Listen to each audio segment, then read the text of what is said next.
So we football fans in the off season, we're like people who go to Michael Bay films or like John Woo films. We want the explosions, man. We want the explosions. We want anything on the screen that either goes vroom or boom. That's all we want. Or John Woo, we want the pigeons flying. Also Nicolas Cage.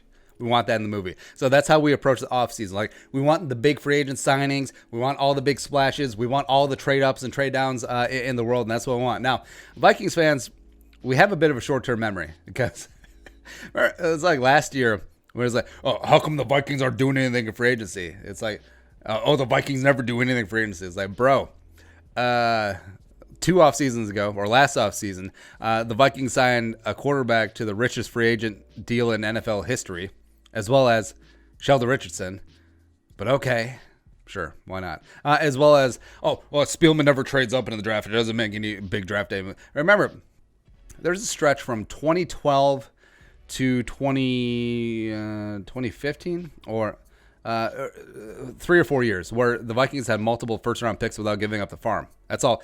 Trader Rick doing his thing. And yes, trade downs aren't exactly as fun, especially on day 3, but it is what it is. And he is putting a lot of work. But just looking at what is likely going to happen in the Vikings offseason, I think a lot of people are going to be pissed. I think a lot of people are going to be mad, man, because the Vikings are in a tight cap situation. They're not in cap hell because there is some flexibility. They can restructure deals, but also that could be a precursor to getting into cap hell. So maybe not, but I do trust Rob Brzezinski because #CapSmith. But in all likelihood, the Vikings won't be major players in free agency. Also, they may have to let young emerging superstar Anthony Harris walk in free agency as well. Maybe they do bring back Everson. Hopefully it's on a relatively cheap, relatively team-friendly deal. But that means that they're probably going to go without Steve Wedley, and then Trey Waynes probably ain't going to resign, and same thing with Mac Alexander. So it would be nice padding those 2021 compensatory picks, but also, Vikings are just letting too much young, homegrown talent walk out the door. And like we mentioned, it probably won't be too active in free agency either way. I mean, the pipe dream is get Joe Thuney's ass or Brandon Scherf in the building. But also, what is the likelihood of Spielman being that aggro? I mean, probably not. Although, I will say that if Spielman does believe that his ass is on the hot seat, maybe he does open things up a little bit, which would be kind of nice to see. And also, the Vikings, the double-edged sword of having a little playoff run, even though it's a little playoff run, that your draft position gets bumped back pretty significantly. So they're at 25, they're towards the back of the pack.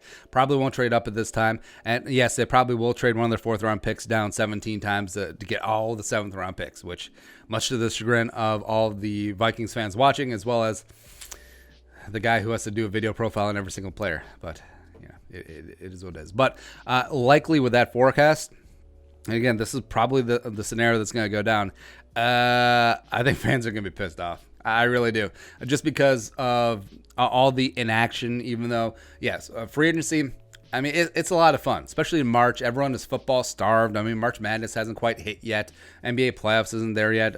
Spring training, I guess, which is kind of cool. But you're having the football withdrawals. And good teams are not built through free agency. Good teams supplement free agency. Again, free agency is a tax on teams that can't draft well.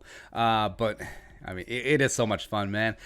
In big free agency, it's like, oh, here we go. Russell Okung or Kelechi Osemele or Pretty Ricky Wagner. The Vikings just going all in, throwing all the dollars around. We're going to get them. And then we end up with like Riley Reef and Mike Remmers. And then they just move Mike Remmers to guard where it's terrible. It's like, hey, how can we screw this up the most? So it doesn't always work out for us. Also, like memory lane of big Vikings free agent contract. All right, so taking away Antoine Winfield as well as Pat Williams, and then going, I guess Brett Favre technically counts, sure, but then you get into like Madieu Williams, making Madieu Williams one of the highest paid safeties in the league. He did win the Walter Payton Man of the Year award as a Viking, so respect there. But also Marcus Robinson and Bernard Berrien. John Carlson, Pride of Litchfield, come on down. Let's see, what's some other big Vikings free agent contracts?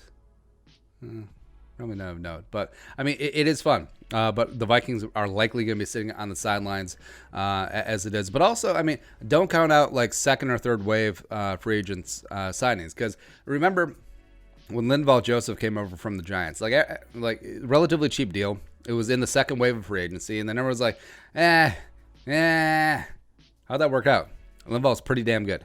But I don't know. Like, it is the old cliche. I was like, if GM started listening to fans, they'd be sitting with them. But, you know, that even though I actually do believe the Vikings have a good, solid strategy of shedding a couple contracts, namely Xavier Rhodes and Riley Reef, and keeping free agency to a minimum and really investing and trying to move up in the draft and just trying to accumulate a lot of young talent, even though they're letting a lot of young talent out the door.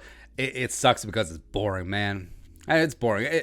I mean, even Patriots fans, I'm sure, get pissed off, or Ravens fans as well. It's like, oh, how come our team letting our players go and they're not signing big names for agency? And they're always drafting at the back of the first round anyways. But, yeah, it's all right. But it's going to be frustrating to watch. I'm predicting it now where Vikings fans are going to be significantly just like irked as players leave, as they're not really signing anyone for agency. All the memes that come out is like, why, or poking with the stick. Vikings, do something. That'll be what it is. And then the draft, they'll draft some decent guys for need. Probably won't trade up. Probably won't get a future franchise quarterback. Probably won't even get a future franchise left tackle either. And then we'll just go 7-9, and everything is fine. But all right, your thoughts. Upcoming boring offseason? Question mark. Let us know in the comment section below. Also, subscribe for daily Vikings takes. If you want to support the work, follow us on the Venmo. Plus, give us a follow on social media as well. But until next time, Skull Production Value.